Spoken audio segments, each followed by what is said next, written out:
Number 22 آیہ کریمہ number 14 نحمدہ ونصلی ونسلم علی رسولہ الکریم اما بعد فاعوذ باللہ من الشیطان الرجیم بسم اللہ الرحمن الرحیم فلما قضینا علیہ الموت ما دلہم علی موتہ الا دابۃ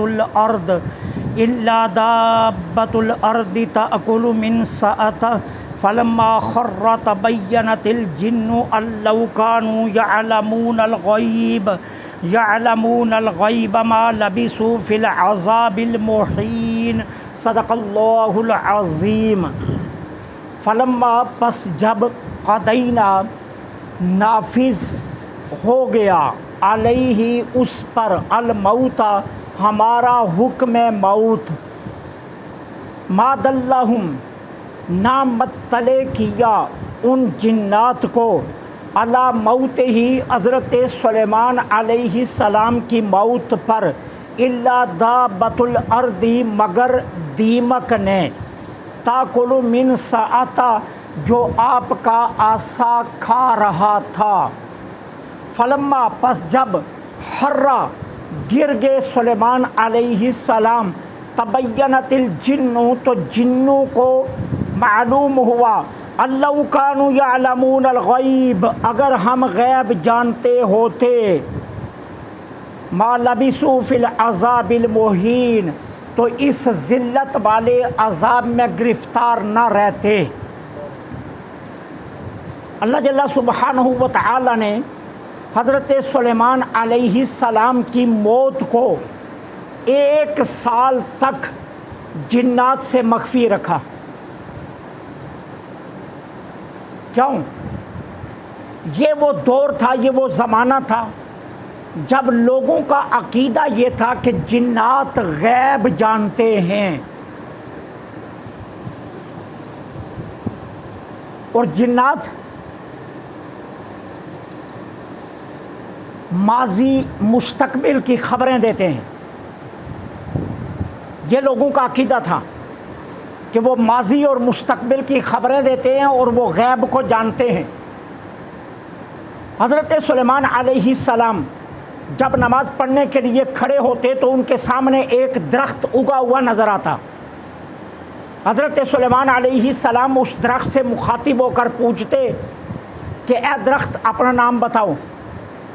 وہ درخت حضرت سلیمان علیہ السلام کو اپنا نام بتاتا۔ پھر آپ اس سے پوچھتے کہ تم اگنے کے لیے آئے ہو کہ میں تمہیں اگاؤں، یا تم کسی مرض کی دوا ہو کہ میں تمہارا نام لکھ لوں؟ چونکہ تمام تر ادویات جو ہیں یہ جڑی بوٹیوں سے بنتی ہیں نا، تو آپ اس درخت سے پوچھتے کہ تم کسی مرض کی دوا ہو کہ میں لکھ لوں، یا تم صرف اگنے کے لیے آئے ہو کہ میں تمہیں اگاؤں؟ وہ درخت بتا دیتا۔ اب ایک دن سلیمان علیہ السلام نماز پڑھ رہے تھے، سامنے درخت آ گیا۔ آپ نے اس درخت سے پوچھا کہ تم کس کام کے ہو، تمہارا نام کیا ہے؟ اس نے کہا نام میرا فلاں ہے، لیکن میں اس گھر کو کھنڈر بنانے کے لیے آیا ہوں، ویران کرنے کے لیے۔ حضرت سلیمان علیہ السلام نے اللہ تعالیٰ سے دعا کی، اے اللہ عز و جل میری موت کو جنات سے مخفی رکھنا۔ اب اشارہ کیا تھا سلیمان علیہ السلام کی طرف کہ اس گھر کو ویران کرنے کے لیے آیا ہوں، یعنی آپ کی موت کا پیغام لایا ہوں۔ اب آپ نے اللہ سے دعا کی اللہ میری موت کو جنات سے مخفی رکھنا تاکہ بیت المقدس کی تعمیر مکمل ہو جائے۔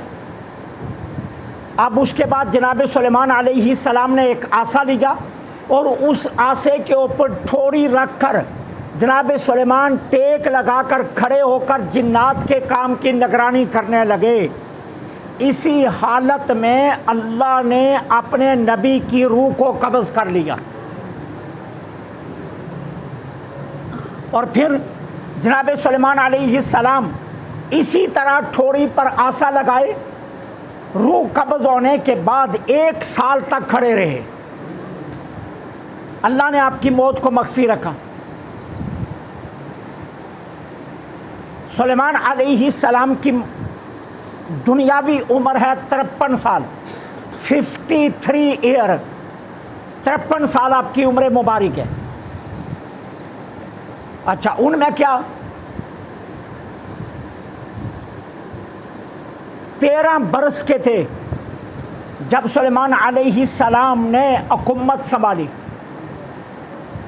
اور 40 سال حکومت کی ہے۔ 13 برس کی عمر میں حکومت سنبھالی اور 40 سال حکومت کی ہے، 53 سال عمر ہے۔ اپنی ظاہری حیات طیبہ سے 4 سال پہلے، وصال سے 4 سال پہلے آپ نے بیت المقدس کی تعمیر شروع کی تھی، مسجد اقصیٰ کی، اور وصال سے پہلے اس تعمیر کو مکمل کروا لیا۔ اب جب مسجد کی تعمیر شروع کی تو سلیمان علیہ السلام نے اللہ سے 3 دعائیں مانگی تھیں۔ پہلی دعا، اے اللہ میرا فیصلہ وہ ہونا چاہیے جو تیرا فیصلہ ہے۔ اللہ نے اس دعا کو بھی قبول کر لیا۔ دوسری دعا کیا مانگی؟ اے اللہ مجھے دنیا میں ایسی حکومت دے کہ میرے بعد کسی اور کے لیے ایسی حکومت سزاوار نہ ہو، لائق نہ ہو۔ اللہ تعالیٰ نے حضرت سلیمان علیہ السلام کو پوری دنیا کا اکیلا بادشاہ بنا دیا، اور جنات، پرندے، حیوانات، ہوائیں جناب سلیمان کے زیر تابع کر دی۔ دنیا میں کوئی ایسا بادشاہ نہیں ہوا۔ پوری دنیا پر 4 بادشاہوں نے حکومت کی ہے، 2 مسلمان ہیں، 2 کافر ہیں، لیکن جو سلیمان علیہ السلام کی جیسی حکومت تھی ایسی کسی کو نصیب نہیں ہوئی۔ باقی 3 انسانوں پر حکومت کرتے رہے، سلیمان نے جنات، پرندوں، ہواؤں پر بھی حکومت کی ہے اور دریاؤں پر بھی حکومت کی ہے۔ اللہ نے یہ دعا بھی قبول کی۔ اور تیسری دعا یہ مانگی تھی، اے اللہ میں بیت المقدس تعمیر کر رہا ہوں، جو شخص اس کے اندر آ کر نماز پڑھے اسے گناہوں سے ایسے پاک کر دینا جیسے بچہ ماں کے پیٹ سے آتا ہے۔ اللہ نے یہ دعا بھی قبول فرمائی۔ تو اس طرح جناب سلیمان کی تینوں دعائیں اللہ نے قبول فرما لی۔ اب جناب سلیمان علیہ السلام کی موت کو اللہ نے 1 سال مخفی رکھا۔ اب ذرا دیکھیے، 1 سال روح نکلنے کے بعد سلیمان آسے پر ٹیک لگا کر کھڑے رہے۔ رنگ میں، روب میں، جلال میں، جمال میں، وجود میں، جسم میں کوئی تبدیلی نہیں آئی۔ چہرے کی چمک وہی رہی، روب وہی رہا، جلال وہی رہا، دبدبا وہی رہا، وجود کا حسن وہی رہا، کوئی فرق نہیں آیا۔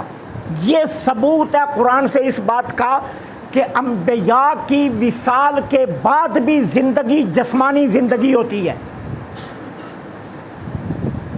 موت کے بعد نبیوں کے جسم بوسیدہ نہیں ہوتے، اور موت اور زندگی یہ دونوں چیزیں نبیوں کے لیے برابر ہیں، کوئی فرق نہیں ہوتا۔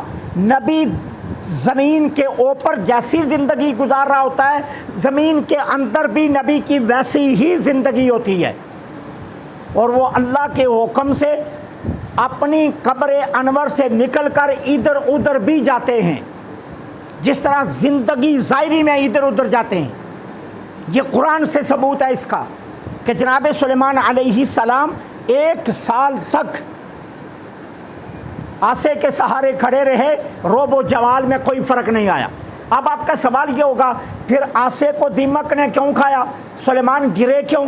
تو اس کا جواب یہ ہے کہ اللہ تعالیٰ سلیمان علیہ السلام کی تجہیز، تکفین اور تدفین کروانا چاہتا تھا، اور یہ بتانا چاہتا تھا کہ لوگوں یاد رکھنا جنات کے پاس غیب کا کوئی علم نہیں ہوتا، جنات کے پاس غیب کا کوئی علم نہیں ہوتا، یہ بات جھوٹی ہے۔ اور اللہ اپنے نبی کی تجہیز و تکفین اور تدفین کروانا چاہتا تھا تاکہ نبی کی امت میں یہ امور جائز ہو جائیں اور امت کو پتہ چل جائے تجہیز و تکفین اور تدفین کیسے کرنی ہے۔ جس طرح آج بعض کمزور ایمان والے مسکرا کر طنزاً کہتے ہیں اگر تمہارا نبی زندہ تھا تو تم نے اپنے نبی کو غسل کیوں دیا؟ تم نے اپنے نبی کو کفن کیوں دیا؟ تم نے اپنے نبی کو لحد میں کیوں اتارا؟ تم نے اپنے نبی کے اوپر مٹی کیوں ڈالی؟